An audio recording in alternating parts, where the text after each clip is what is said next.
Live, local. This is Fox 12 Now. Hello, everyone. This is Fox 12 Now. I'm Greg Nibbler. Thanks for joining us. We are live streaming here from the Fox 12 Oregon newsroom, but that is a live look from our Shriners Cam of downtown Portland. As you can see, pretty nice right now. If you're following along with the weather, tomorrow there may be some rain, but that's a story for a different time. We are going to be talking about the Frog Ferry. So at some point in the future, you could be seeing passenger ferries going down the Willamette River right there. We're going to get into that here during this segment. Again, we are live streaming here from the Fox 12 Oregon newsroom. As I mentioned, we're here every weekday starting at 1 p.m. We go throughout the afternoon. We cover a wide range of topics, including breaking news. If you ever hear breaking news, well, we'll put out a notification. You can go to the Fox 12 Oregon app, and we will be here for you to bring that to you anytime between 1 p.m. and 4 p.m. outside of our other news shows. So just want to make sure that you're aware of that. This segment actually is a conversation that I had just earlier today with Xavier Stickler, who's the vice president of the Downtown Neighborhood Association there in Portland, talking about the Frog Ferry. So if you're unfamiliar with it, we are going to give you an overview of what that is and the efforts to bring a passenger ferry, a commuter ferry essentially, service to downtown Portland, and then even beyond that, using the Willamette River and even into the Columbia River at their highest extent of what they would like to do. So this approval, though, is from the city of Portland, which said that they can use their public docks, which is a big deal when it comes to using a ferry. Rather than having to build their own docks, they can now utilize the city of Portland's docks and conform to those. So that's part of what we discussed with this, and also just giving an overview of this idea of a ferry service and where it's going. If you have an opinion on that, feel free to drop that into the comment, depending on what platform you're watching. But we're going to go ahead and listen now to Xavier. This is my conversation from earlier. Xavier, thank you for having time to talk. And we're going to go ahead and pull that right back up for you. And to us today, I appreciate it. And we're talking about the Frog Ferry, and in particular, this designation of the docks there throughout Portland that could be utilized for this. But before we get into that, would you mind giving everybody just a general overview of the Frog Ferry and what this project is and what it would really mean for the city of Portland? Absolutely, I'd love to. Frog Ferry was an effort started back in 2017, 2018 that basically asked the question, we have these fantastic waterways in Portland, we have worsening congestion, why aren't we using these fantastic assets as a solution, right? I like to joke that ferries are so cheap because they're essentially trains that you don't have to build the track for, right? I'm a big fan of Max, but the Southwest Corridor Max is going to tear down hundreds of properties in order to expand the right-of-way. Here, our right-of-way, our tracks are naturally occurring. It's our beloved Willamette and Columbia rivers.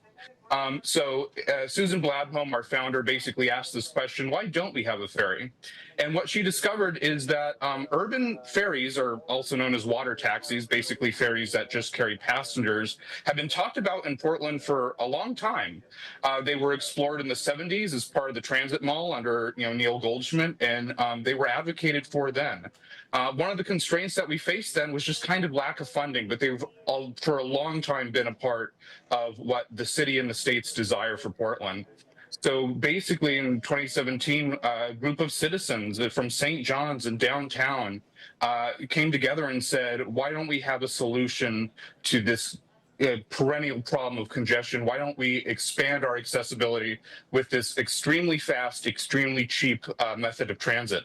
And that's how Frog Ferry began, really just a citizen-led effort of community members, activists, people who care about the climate, people who care about transit and transportation coming together to spearhead this effort. When you talk about that transportation side and maybe even probably commuting, I would imagine would be part of this as well. But you mentioned St. John's, that neighborhood there. Where all would the ferry go, at least as far as how far down the Willamette? Or up the Willamette, depending on how you look at it. Sorry. Oh, absolutely. So for the pilot phase, we're really looking at St. John's to downtown. So that's going to be Cathedral Park to River Place Public Marina. Both of those are city owned. However, the entire system, when fully built out, would include 9 stops ranging all the way from Vancouver, Washington to Oregon City. So it'd be a really comprehensive system that is able to enhance and supplement our existing light rail, bus, and streetcar network. So, in addition to obviously the ferries themselves, which would be one a huge aspect of this, there's the infrastructure needed to make that work. And from what I understand, this announcement from the city of Portland would help with that. Can you tell us about that announcement and what that would do for Frog Ferries? Well, one of the great parts of ferries is that they're extremely infrastructure light. Again, that right of way that's free of congestion is naturally occurring. I once joked in a meeting with a city councilor, what we're asking for is for some guys in a boat. Right. It's very infrastructure light. What this would do, however, is it would provide access to existing publicly owned, city owned docks. And as part of this agreement, Frog Ferry would be upgrading these docks. We'd be including, excuse my cat, new seismic improvements, safety improvements, shoreside charging infrastructure, and of course, making these ADA accessible. One of the core tenets of Frog Ferry is accessibility for everyone, mobility for everyone. So these would be completely wheelchair accessible. And part of our agreement would be bringing these into compliance with the Americans with Disabilities Act. How much work would that take on some of these docks to bring them up to that standard? It's not a lot of work. At the end of the day, this is, again, a very infrastructure light project. The bulk of the cost is going to be in the vessel itself. But really, it's just a matter of replacing some ramps, adding some railings. It's an extremely straightforward project, and that's what we really love about it. I think I've got the shot right there. So looking there, that's a River Place. And so this would be potentially one of the stops. Yes, that would be the southern terminus of the pilot project. Okay, so people would get on there, get off there for the ferry. And how many people would the ferry actually carry? Right now, we're looking at about 70-person vessels with a possibility of a kind of tweaking the design to get up to 100. So probably somewhere in that range. These are very high-capacity transit vehicles. In addition to the transportation side of things, bringing people from Cathedral Park to downtown, what are some of the other benefits that you are seeing from that this would bring to the neighborhood, to the economy, to those types of things when it comes to the ferry? Well, the Downtown Neighborhood Association is an avid and enthusiastic supporter of Frog Ferry, partially because we consider it extremely integral to achieving all these central city visions that we currently have. Everything from the MLB stadium in the South Waterfront to the OMSI district to bringing commuters back into the downtown. I mean, I don't think we're ever going to get back to 100% of what we were pre-pandemic in terms of office workers. But if we're ever going to get close, we need to have a way for people to get back into the city that's convenient, that's safe, that's fun, that really entices people to come back into the heart of our region where we have so many fantastic restaurants, where we have so many fantastic resources, shopping, amenities. Downtown really wants to see a comeback, and we consider this project absolutely integral to making that happen. So, downtown is where employment is, where education is, PSU, healthcare. So we really consider this to be a linchpin for the revitalization of downtown and Portland's comeback. And to be a linchpin, to consider that part, how many people are you thinking about, I guess, just to reiterate this, how many people are you thinking would use and utilize the Frog Ferry if you get to the level that you want to be at? Well, Frog Ferry has some very, what they would describe, and I think I would describe as conservative numbers. The baseline for the capacity of the vessel, the figures of the projections, Frog Ferry wanted to be very careful with not overestimating how many people would take it. So the pro forma that's been outlined and is available on frogferry.com is basically figuring 47% occupancy of each vessel. And even with that, you have some pretty incredible numbers. You have a 50% fare box recovery rate. That's the percentage of operations that are covered by just ticket paying passengers. That's much, much higher than our existing transit here in Portland. Additionally, that comes out to far less of a subsidy than our existing forms of transit, which we need to support, and we hope that the ferry would enhance. But what's so smart about Frog Ferry is in a time of extremely restricted federal funding, and the unfolding transportation mayhem that's happening at the state with the failure to pass a cohesive transportation package, we need to be really smart about the transportation investments we're making, and that includes that means being extremely smart with our dollars and investing in projects that are low cost, high impact, and that's exactly what Frog Ferry is. And when you talk about that funding, you mentioned back in the 70s this was something that was explored, but funding could have been an issue back then. So now, where is that funding coming from to build this up, to expand this, to actually make, bring this to fruition? Well, Frog Ferry was hoping to have a $10 million grant from the state of Oregon as part of the transportation package, and we were actually earmarked in one of the iterations of that package for $10 million. Unfortunately, as we saw, the final version, we weren't in there, and then the final version didn't end up passing. So we're really still hoping that in the special session happening at the end of this month that we'll be considered. But beyond that, where we're really focusing now is for the other 10 million, at least to get started on the project, would be the Portland Clean Energy Fund. The Portland Clean Energy Fund is right up our alley. Frog Ferry is the perfect type of project for it. PSEF, as it's known, was really started to be about community-led projects that will help Portland with preventing climate change and adapting resiliently to climate change.